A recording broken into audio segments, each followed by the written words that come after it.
I'm not really sure when I decided that I wanted to study people. I think it was just always there. And it wasn't until I started college that I realized I could actually pursue it. You know, practicality is so valued right now, but I don't think I would be where I am with the Savory Institute if I hadn't allowed myself to explore the things that interested me. When we first got involved with the Savory Institute, I was 17.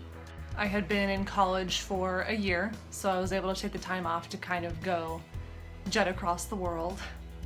And the conference was inspiring, of course. We learned about how changing the way we think about and manage livestock could improve the environment.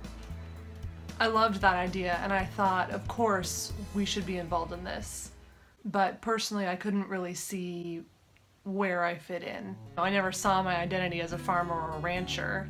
I didn't want to go live in a cabin with a bunch of cattle. Even if it could improve soil and grassland ecology and sequester carbon from the atmosphere, even if I could do something helpful by becoming that rancher, it just wasn't where I saw myself. Then we left for Zimbabwe. My understanding and love of Africa was very typical, I think, for people in the US. You know, I never thought about the differences between countries or people. I just thought it was Africa. So going to Zimbabwe to stay on this ranch, I thought I knew what I expected, but I wasn't really prepared.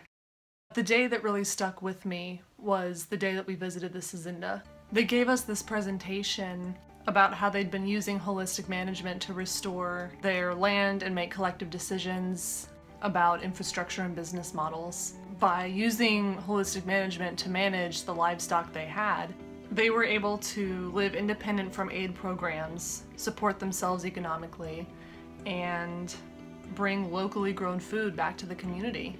They even led us to their river, which had gone dry every year for many years and was now flowing again through the dry season because they'd restored the natural ecosystems. By changing the way that they managed their livestock, they brought water back. Until you see people who have been suffering from the effects of desertification and climate change, you don't really understand the reality of it.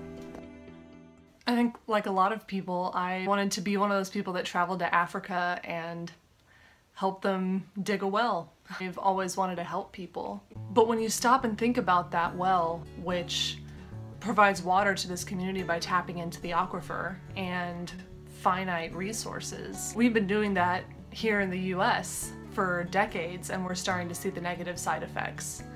And we bring these non-sustainable technologies to other countries and promise them it's going to change everything, when it's really digging them farther into a hole and making them dependent on someone else. Which is why that one day with the Zizinda stuck with me. I didn't just see a real feasible way to help people in poverty become self-sufficient, I saw my role in climate justice. Until that moment, that movement had been all about technology and science.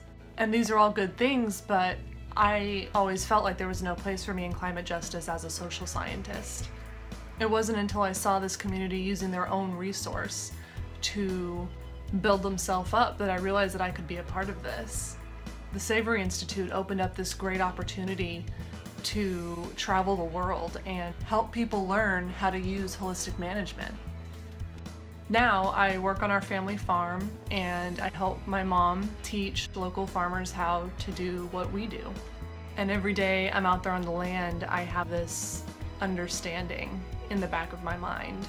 You know, I know that once I'm fully trained, I can go help people across the world, or I can follow a different path and write and try to show people that there's a place for them in climate justice. Not just as a social scientist like me, but as whatever they are. You know, we need the artists and the dreamers as well as the engineers and the scientists, because that's how you lead a movement. You show them that they have a right to be here to fight for climate justice by doing all the things that interest them and that they excel at. You can do this and still have an identity.